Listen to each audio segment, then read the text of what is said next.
عزیز، من غفور موسیخان 50 سال بود تجربه کاری دکتری امراض داخلی شده کار میکنم. از سال 77 به گیاه درمانی مشغولم. من از استاد ملا ظهور داری ندارم که همه خیلی یار و برادر دوستان از خود ایران بزرگ از همه منطقه جمهوری تاجیکستان جمع آوردم.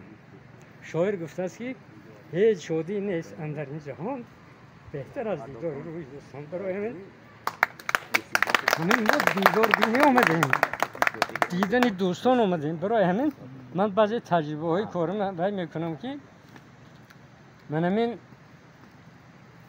شاعر گفته است، یا بزرگ طب گفته است که 99% بیماری من شما با واسطه دهان داخل میشه. اگر ما دهان به ترتیب بیاریم، یا که یک بزرگ گفته است که شکم زنجیر دست خلف دست است و زنجیر پای، شکم بنده کی پرستد خدای. برای همین سقراط گفته است که ما خوردن برای زنده ماندن است، نه زندگی برای خوردن. بعضی فکر میکنن که این زندگی فقط برای خوردن است. برای همین 99% بیماری من شما با واسطه دهان داخل میشد. ما باید با واسطه دهان ترتیب بیاریم. نفس، اگر ما نفس چند نفس داریم، همون نفس ها رو رعایت کنیم، ما فرشته میشیم، آسمون میپریم. برای همین باور کنید خود جناب عالی گفتن که 70% همین داروهای تاجیکستان از خارج می اومدگی قلبکی هم بدصفت دارن. برای همین حاضر ما رو به طبیب خلقی آوردیم. خود اجازت جناب عالی وزارت تندرستی که گیاه درمانی در هر بیمارخانه‌های تاجیکستان جاری کرده شود.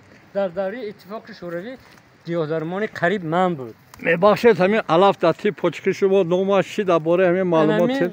گیاه قاقون هم دارد. روسی کسی اودوانچیک یک شکلت است به نام اودوانچیک. همین این برای بهار به یکمی شده، من روش چهرش برای من شما نشون میدهد. کدام گیاهی که گلش زرده، گلش سرخه و مجازش گرمه. کدام گیاهی که گلش سفیده، گلش کبوده، مجازش خنکه. این برای کسلای دیابت قند بهترین داروه. این همین دکترگاه همین روز بعد مجلس رفته میچینن، بانک به یک قبط میاندازن، بالاش به یک قبط شکر میاندازن یا عسل، بالاش با یک قبط میچینن، با یک قبط میاندازن، 3 قبط 4 قبط میکنن، بالاش به کم کم آب جوش میریزن. این میشد برای من شما خورش، میشد برای من شما مربا، میشد برای من شما دوا، چهری من شما یاش میشد، قند، فشار، دل، معده، روده، جگر تازه میشد. برای همین در دنیا 12,500 گیاه طبابتی در تاجیکستان، 3,500 1,500 در علم استفاده میبرند. خصوصا من با 25 همین گیاه ها طبابت میکنم. همین سال ماه دکبر 2024 کتابی رستنی های شفا بخش تاجیکستان 170 صفحه درباره 85 گیاه تاجیکستان من کتاب نوشتم، در کجا چاپ شد. برای همین دسترس کنید.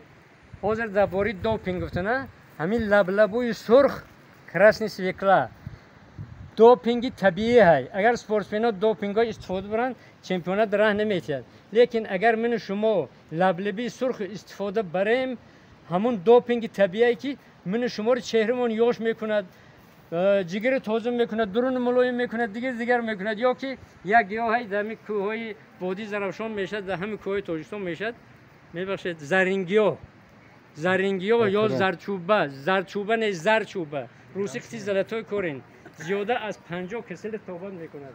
من 15 اولی بی فرزند که 10 سال 15 سال بی فرزند بود، نه تاشکن نه دوشنبه یگان جارو نمون، با واسه همین زرینگیاه صاحب فرزند شدن، صاحب اولی شدن. تشکر، سلامت باشید. برای همین خواهش میکنم که